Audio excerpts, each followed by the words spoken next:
তাকে যদি ইডি মনে করে যে তিনি এখনো অপরাধী, সেটা ইডি বুঝবে, সিবিআই বুঝবে। আমরা বিচার ব্যবস্থার উপর আস্থা রাখি। একটা দলীয় প্রার্থী, রাজ্যের একজন প্রাক্তন মন্ত্রী, ইতিহাসটা জানতে হবে। জ্যোতিপ্রিয় মল্লিক কে? বর্ধমানের ছেলে জ্যোতিপ্রিয় মল্লিক, বনেদি পরিবারের ছেলে। তার পরিবার থেকে প্রচুর জমি দান করা হয়েছে বর্ধমানে সেই এলাকার উন্নয়নের জন্য, স্কুল তৈরি করার জন্য। উনি আইনের ছাত্র ছিলেন। দীর্ঘ প্রায় 50 বছর পশ্চিমবাংলায় তিনি রাজনীতি করেন, মমতা বন্দ্যোপাধ্যায়ের ছায়াসঙ্গী।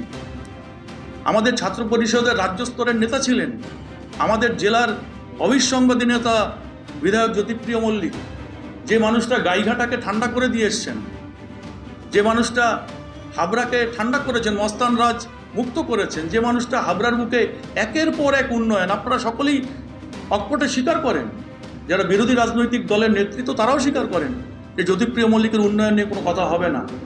হাবড়ার কোনো মানুষ বলতে পারবেন যে বিধায়ক জ্যোতিপ্রিয় মল্লিক কলকাতা থেকে এসে বাইরের কোনো মানুষকে নিয়ে কখনো নির্বাচন করেছেন, মস্তান ঢুকিয়ে নির্বাচন করেছেন, হাবড়ার কোনো মানুষের কাছ থেকে 1 টাকা চাঁদা নিয়েছেন?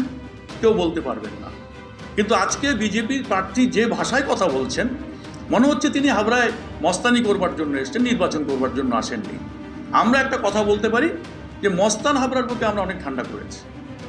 হাবড়ার বিখ্যাত মস্তানকে আমরা ঠান্ডা করেছি, হাবড়ার মানুষ ঠান্ডা করেছে। হাবড়ার মানুষ একটা সময় ছিল মস্তানের বিরুদ্ধে পাড়ায় পাড়ায় তারা নৈশ পাহারা দিত। তার সাক্ষী অনুপ দাস, তার সাক্ষী শীতাংশু দাস, দীপকরা আরজি পার্টি তৈরি করে পুলিশের সহযোগিতা নিয়ে পুলিশ আমাদের উপরে আস্থা রাখতেন। আর সেই শান্ত হাবড়াকে একদম প্রথম দিন থেকে অশান্ত করবার চেষ্টা হচ্ছে। আমরা বরদাস্ত করব না।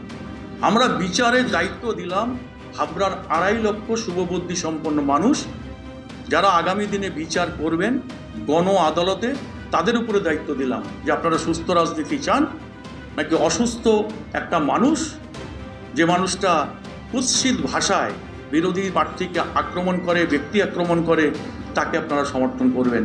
বিচারের দায়িত্ব আপনাদের উপরে আমরা ছেড়ে দিলাম। আমি হাঁটতে পারতাম না, আমার হাঁটু বেঁকে গেছিলো। আমি পড়ে গেলে আমি উঠতে পারতাম না। আমি এখানে আসি, অন্যতম নার্সিংহোমে এসেছি, দে তার কাছে আমি এসেছি, তখন আমার চিকিৎসা করে। আমি চিকিৎসাতে আমি ভালো হয়েছি। আজকে আমি হাঁটতে পারছি, আমার অসুবিধা আর হয়নি। উনি 15 দিন আগে আমার কাছে এসেছিলেন। দুটো পাই একবারেই বেঁকে গিয়েছিল, যাকে আমরা ফিক্সড ফ্লেক্সন ডিফর্মিটি বলি। উনি হাঁটতেও পারছিলেন না। তো আমরা দুটো হাঁটুই ওনার প্রতিস্থাপন করি এবং স্বাস্থ্যসাথী কার্ডের মাধ্যমেই হয়। তো এর পরবর্তীকালে উনি আজকেই হাঁটা শুরু করলেন এবং দুটো হাঁটুই সোজা হয়ে গেছে এবং উনি স্বাভাবিকভাবেই হাঁটতে পারছেন।